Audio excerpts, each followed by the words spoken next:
Metre বুলি অনুমানিক কোৱা হৈছে। 500 মিটাৰ থকা নাই, প্ৰায় 200-250 মিটাৰ ভিতৰত আছে। মানে ভদিয়া বানত এইখিনি যোৱাটো খাটাং বুলি আমি গম পাইছোঁ, অনুমান কৰিছোঁ। যিহেতু আগৰ আমাৰ এই হিষ্ট্ৰী মতে আমি গোটেই ৰাইজে জানো যে ব্ৰহ্মপুত্ৰে ইমানখিনি জেগা কম সময়ৰ ভিতৰত সহায় কৰিব।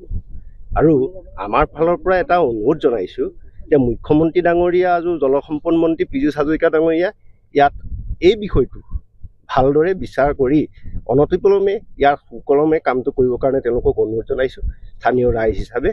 আৰু জলসম্পদ বিভাগ শিৱসাগৰ সংমণ্ডলৰ বিষয়ববীয়াক আৰু পুনৰবাৰ কৈছোঁ, তেওঁলোকে আহি ইয়াত নিজ চকুৱে চাওক আৰু কি প্ৰতিৰোধ কৰিব পৰা ব্যৱস্থা আছে এতিয়াও তেওঁলোকে কৰকহি। সেইটোহে আমাৰ ফালৰ পৰা অনুৰোধ থাকিল। 100 মিটাৰ বুলি অনুমানিক কোৱা হৈছে। 500 মিটাৰ থকা নাই, প্ৰায় 200-250 মিটাৰ ভিতৰত আছে।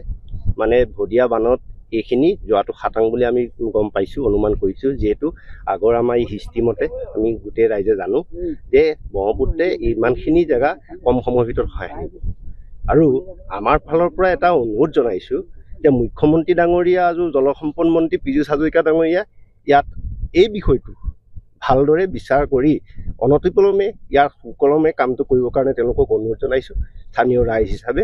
আৰু জলসম্পদ বিভাগ শিৱসাগৰ সংমণ্ডলৰ বিষয়ববীয়াক আৰু পুনৰবাৰ কৈছোঁ, তেওঁলোকে আহি ইয়াত নিজ চকুৱে চাওক আৰু কি প্ৰতিৰোধ কৰিব পৰা ব্যৱস্থা আছে এতিয়াও তেওঁলোকে কৰকহি।